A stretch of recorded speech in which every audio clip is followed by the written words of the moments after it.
¿Qué tal? ¿Cómo les va? Bueno, espero que muy bien.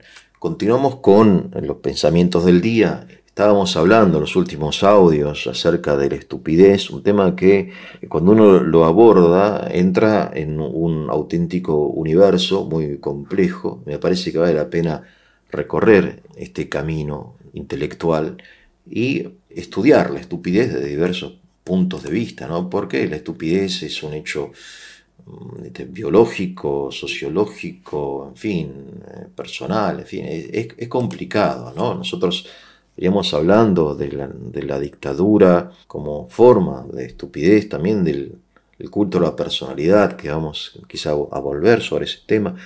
Y un aspecto de la estupidez como fenómeno sociológico es lo que llamamos la cultura de masas. La palabra masa viene de masa, el latín, con doble S, que a su vez viene del griego, matza, que significa lo mismo que significa en latín y en español. La masa del pan, formado por harina y agua.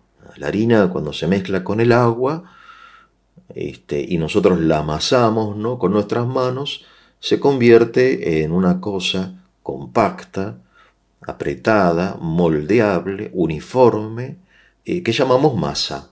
De modo que los granitos de harina que antes de echarle agua existían en sí mismos, deja de existir para desaparecer en eso, ¿no? En la masa con la cual hacemos el pan, la pizza, no sé, las galletas, ¿no? Entonces, cualidades, ¿no?, de la masa, esta uniformidad, ¿no?, esta unidad que suprime la individualidad, hace que después en la literatura y en la filosofía, en la sociología, se hable de la cultura de masas, ¿no?, donde el hombre como persona desaparece. En la sociología, creo yo, y también en el modo natural, vulgar, mejor dicho, ¿no?, de expresarnos, nosotros pensamos que la cultura de masas, la rebelión de las masas, ¿no?, en fin, es un fenómeno más moderno, específico de nuestra época, ¿no?, de la época industrial, burguesa, en fin, de la fabricación en serie, de los sistemas educativos, estos que producen ciertamente personas uniformes y poco creativas, ¿no? Todos estamos como moldeados con el mismo molde, ¿no? Salimos de la escuela, todos muy parecidos, la forma de pensar, de sentir, ¿no? Sin embargo, la masa siempre fue una imagen que se utilizó. En este sentido, vale la pena recordar la comedia La Paz de Aristófanes, ¿no? Aristófanes, un gran comediante, hace decir al dios Hermes, Leo, o Poseidón, cómo alegra la vista ese batallón de labradores, apretados como la masa de una torta. Se darán cuenta que acá está ironizando Aristófanes porque por un lado parecería que se trata de una alabanza, ¿no? Cómo alegra la vista ese batallón de labradores, etcétera, pero en realidad es una burla, porque la gente está apretada, achicharrada, comprimida, estrechada, como los granos de la masa de una torta, dice Aristófanes, ¿no?, usando la misma imagen que usamos nosotros. Bien, esto lo notamos en algunos eventos de tipo deportivo, musical o político, ¿no?, donde la gente se apiña, ¿no?, se pisotea, se ahoga, se mimetiza, se estimulan mutuamente, ¿no? Es algo bastante horroroso, me parece a mí. En fin, entonces, esto de la despersonalización del hombre, ¿no?, la cultura de masas nunca dejará de existir, no es un fenómeno ni antiguo ni moderno, sino que nos acompaña siempre, ¿no?, el riesgo, la tentación de la despersonalización, ya que somos al mismo tiempo y personas y miembros de una sociedad, ¿no?, de una comunidad. En este sentido tenemos que como que resistirnos a la cultura de masas, a esta tendencia, ¿no? Recuerdo una oración de San Simeón, el nuevo teólogo. No lo digo literalmente porque es un texto que leí hace mucho tiempo y en otro idioma. Gracias, oh Espíritu Santo, dice Simeón, porque nos hace solitarios. Sorprendente, ¿no? Pero claro, se trata de una soledad específica. Es una soledad distinta, esta que agradece Simeón, ¿no?, de otra forma de soledad. Porque no es un aislamiento, mucho menos es altivez o desprecio, sino que se trata del diálogo con uno mismo y el amor a uno mismo. Recordemos que uno tiene que amarse a sí mismo y ser amigo de uno mismo, ¿no? Yo hace unos meses hice un audio, ¿no? Un video acerca de la amistad con uno mismo, siguiendo un texto de Santo Tomás de Aquino que, analizando, ¿no? Y desarrollando un texto de Aristóteles, se pregunta si el hombre puede ser amigo de sí mismo. Y una de las, bueno, son 5, creo, manifestaciones de esta amistad con uno mismo es el estar bien con uno mismo.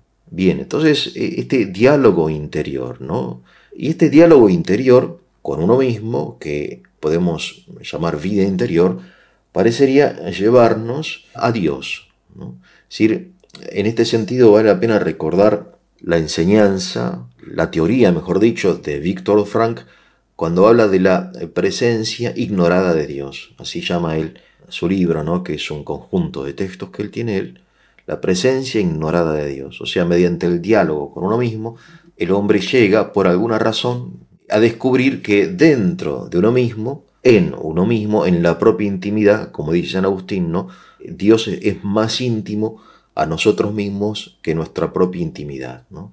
Es un camino de religiosidad auténtico, porque la religiosidad también puede ser parte de la cultura de masas, y en general lo es. En general la religiosidad es el culto exterior o seguimiento ciego de una doctrina o de una persona, de un líder, de un pastor, o lo que sea. Es decir, una persona muy religiosa puede ser estúpida, para decirlo así crudamente, y muy estúpida. Porque la vida interior no es simplemente eso. Tampoco la vida interior, aclaremos, es la vida intelectual. Una persona muy intelectual, un académico y muy erudita, puede ser también estúpido. En este sentido vale la pena recordar, aunque yo no soy quien para emitir un juicio definitivo, pero generalmente hablan lo que voy a decir ahora, es decir, el caso de Martin Heidegger, que habiendo ya escrito Ser y Tiempo y otros libros que lo hicieron famoso, etcétera, como filósofo y pensador, se adhirió en forma apasionada, ¿no? Con cierta como convicción al nacionalsocialismo, lo cual es obviamente una gran estupidez. Tampoco la vida interior consiste en focalizarnos en un objeto como hace un ingeniero cuando se focaliza, no sé, en la construcción de una máquina, o un biólogo en el estudio de la vida. En cierto sentido, podemos decir que la vida interior no tiene objeto, sino que es una forma de vida, cuyo objeto puede ser muy diverso, porque es como el hogar, donde uno pone o saca diversos objetos. Pero el hogar se mantiene limpio, en fin, higiénico, aireado, sano. Es como el fundamento, ¿no? La vida interior es personal, no es comunitaria, no es masiva, aunque hay expresiones comunitarias que son resultado de la vida interior. Pero sin esta vida interior, la vida comunitaria, la expresión litúrgica, las ceremonias, los rituales, tienen poco valor. Recordemos las palabras del Señor, ¿no? Cuando ores, entra en tu habitación y habla con tu Padre, que ve en lo secreto, y él que ve en lo secreto, en fin, sigue el Señor, ¿no? Esto no cito literalmente, para decir que es una vida de intimidad secreta, no se puede exponer ni se debe exponer. Cuando se expone lo íntimo, deja de ser íntimo, se pierde su esencia, desaparece, ¿no? Por eso hay un rechazo instintivo a la exposición de la intimidad. Hay un libro de una socióloga argentina, La intimidad como espectáculo. Claro, nosotros hemos llegado a destruir esta frontera entre lo íntimo y lo público, ¿no? Que es lo opuesto a lo íntimo, y entonces se crean especie de aberraciones psicológicas con gran éxito mediático, como El Gran Hermano, ¿no? Donde se expone la intimidad, que ya no es intimidad, porque la gente que está en esa jaula sabe perfectamente que están observando, entonces no actúa como actuaría en la soledad. Es decir, uno no puede actuar cuando es observado por los demás de la misma forma como actuaría en su propia intimidad, ¿no? La vida interior no debe ser ni arrastrada desde afuera ni impulsada desde adentro, porque la vida interior es, en términos de un pensador, dueña de su voluntad y sierva de su conciencia. O sea, no es pura libertad, sino que es libertad sobre la dueña de su voluntad y sierva de su conciencia. Y es en la conciencia, en esta realidad misteriosa, donde Frank, entre otras cosas, descubre la presencia ignorada de Dios. Claro, porque la conciencia es algo que está dentro de nosotros y sin embargo ante la cual nos sometemos como ante un juez. Es como la presencia de carácter moral, ¿no?, ético, de una ley que está en nosotros no siendo nuestra. Bien, este es un poco el horizonte. Me parecía importante y me parece importante volver una y otra vez sobre el pensamiento de Viktor Frankl, que me parece que es absolutamente actual, sano y necesario, ¿no? Y a este horizonte conceptual, ¿no? De lo que él llama el análisis existencial, pues él utiliza términos de la filosofía existencialista, ¿no? La persona, la libertad, la responsabilidad, la trascendencia, ¿no? La persona no es el individuo encerrado en sí mismo, sino que por definición la persona está abierta a los demás y a lo otro. Acerca de esto precisamente testimonia la conciencia. La conciencia es un testimonio de lo trascendente, ¿no?, de las leyes que van más allá de mi propio gusto o parecer, los valores, el amor, el sentido, etc., ¿no? En fin, volver sobre este autor. Me gustaría leerles en este sentido algunas frases de Frankl, ¿no?, que siempre son útiles. Él dice: no podemos cambiar las circunstancias externas, pero podemos cambiar nuestra actitud hacia ellas. El amor es la fuerza más poderosa del universo. El amor es la respuesta al problema del sentido de la vida. La vida es un misterio que debe ser vivido y no un problema que debe ser resuelto. La vida tiene sentido cuando nos enfrentamos a desafíos significativos. Interesante, ¿verdad? No ahogarnos en un vaso de agua, no darle más importancia a las cosas de lo que tienen, ¿no? El sentido de la vida no es algo que se descubre, sino algo que se crea. La vida es significativa cuando encontramos un propósito más allá de nosotros, ¿no? Bien, etcétera, ¿no? Entonces, Frankl en este libro, ¿no?, La presencia ignorada de Dios, habla como de dos fronteras. La primera frontera es entre el inconsciente y lo consciente. La segunda frontera es entre lo impulsivo y lo espiritual. La frontera entre lo consciente y lo inconsciente, en este sentido, él obviamente sigue a Freud y a otros autores, ¿no?, que hablan, no sé, Adler, Jung, etc., de la importancia del inconsciente. Pero que a su vez la frontera con lo consciente es porosa, dice él. No es una división entre contrarios, sino que es una misma realidad que está en un estado, ya sea consciente o inconsciente, ¿no? Y trae aquí un ejemplo muy interesante, ¿no?, para que ustedes vean lo complejo que es el ser humano. Él habla de una mujer que está durmiendo y junto a ella descansa su bebé recién nacido. En la casa hay muchos ruidos que hacen sus otros hijos, su esposo, ¿no? Abren la heladera, prenden la televisión, etc. Y desde la calle también se escuchan ruidos, no sé, de autos, de sirenas, etc., de colectivos, gritos, en fin, todo eso, bocinas. Y sin embargo ella no se despierta. En cambio, ante un pequeño y muy suave gemido de su bebé, se despierta. En términos materiales, en términos de sonido, ¿no?, de ruido, el gemido de su bebé es mucho más débil que los otros sonidos de la casa y de la calle. Y sin embargo, ella se despierta solamente cuando su bebé gime, apenas gime, ¿no?, con un gemido muy débil. De sentido, yo recordé un texto de la Escritura, que aquí Frankl nos cita, ¿no?, pero que es muy hermoso, y que tiene que ver con esto. Dice el Señor en la Escritura: yo duermo, pero mi corazón vela. Fíjense cómo en la Escritura ya encontramos casi, no digo literalmente, pero casi, la doctrina, ¿no?, del yo, ¿no?, del ello, en fin, etcétera, y todo eso, del super yo. El yo duermo, pero mi corazón vela. Quiere decir que el amor, aquí, que es lo inconsciente, está despierto, mientras que el yo está durmiendo.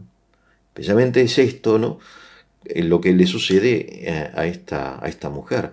Ahora, claro, el yo, en este caso, ¿no?, y el amor que ella siente y la preocupación por su bebé son una y la misma persona. O sea, no es que sean realidades opuestas o distintas, sino que son aspectos, ¿no?, de una misma y única realidad. El alma no tiene partes, dice Platón por ahí, ¿no? El alma no tiene partes. Entonces hay un inconsciente, dice Frank, que es el inconsciente espiritual. Yo duermo, pero mi corazón vela. O sea, el corazón de la madre está velando por su bebé, que está ahí descansando, aunque ella esté durmiendo.